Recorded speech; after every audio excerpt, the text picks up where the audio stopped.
Hi hello नमस्ते, स्वागत आहे सर्वांचं डॉक्टर शीतल्स किचनमध्ये। आज आपण बनवणार आहोत संक्रांत स्पेशल भोगीची भाजी। यासाठी मी इथे सर्व भाज्या घेतल्या आहेत।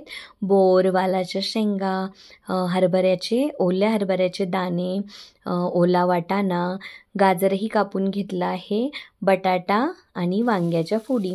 आणि मी इथे सर्व भाज्या अगोदर थोडंसं तेल घेऊन अशा फ्राय करून घेणार आहे आणि अगदी थोडंसं मीठ टाकून फ्राय करणार आहे।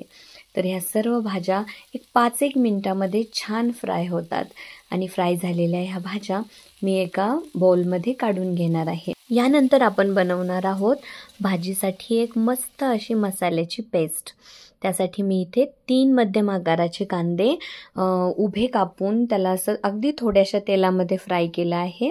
एक अर्धी वाटी मी इथे किसून घेतलेलं खोबरं आहे, तेही छान हलकंसं ब्राऊन होईपर्यंत मी भाजून घेतलं आहे। आणि 2 टेबलस्पून एवढे तीळही मी भाजून घेतले आहेत। आणि हे मिक्सर छान थंड झालं की मिक्सरमधून मी त्याला बारीक करून घेतलं, त्याची पेस्ट तयार केली। त्यानंतर ज्या कढईमध्ये आपण भाज्या फ्राय केल्या होत्या त्यामध्येच तेल घेऊन जिरे टाकले आणि जिरे फ्राय झाले की त्यामध्ये कढीपत्ता टाकायचा आणि कढीपत्ता टाकल्यानंतर 1 टेबलस्पून एवढी मी अद्रक लसूणची पेस्ट ह्यामध्ये फ्राय करून घेतली। आणि मग नंतर मी त्यामध्ये 2 टेबलस्पून एवढं काश्मीरी लाल मिरची पावडर, अर्धा टीस्पून एवढी हळद, 1 टेबलस्पून एवढा धने पावडर आणि 1 टेबलस्पून एवढा होममेड गरम मसाला। आणि हे सगळं फ्राय झालं की त्यामध्ये फ्राय करून ठेवलेल्या भाज्या ॲड केल्या आणि व्यवस्थित फ्राय करून घेतल्या। भाज्या मसाल्यामध्ये फ्राय झाल्या की नंतर त्यामध्ये आपण तयार करून घेतलेली कांदा, खोबरं आणि तिळाची पेस्ट ॲड केली आणि असं मिक्सर जार धुवून व्यवस्थित पाणी टाकल्याशिवाय आमच्या भाजीला काही टेस्ट छान येतच नाही। त्यामुळे मी असं मिक्सर जार धुवून व्यवस्थित पाणी टाकलं आहे आणि नंतर उकळत्या पाण्यामध्ये मी भाजी शिजवणार आहे। आणि त्यामध्ये मी असे थोडेसे काही तीळ ॲड केले आहेत आणि झाकण ठेवून भाजी एक 15 ते 20 मिनिटमध्ये मस्त शिजून बघा अशी रेडी होते।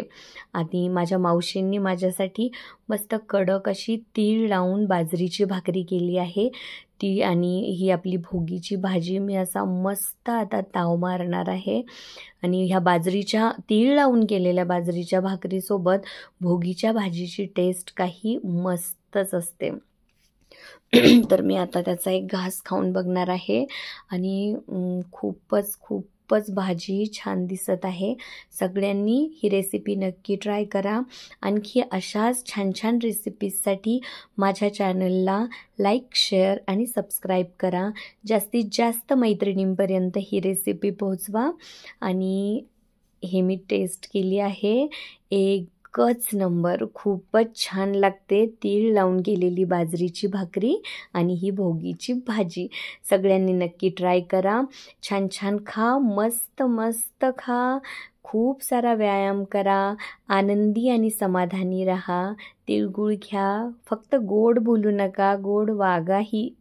Thank you so much, bye bye.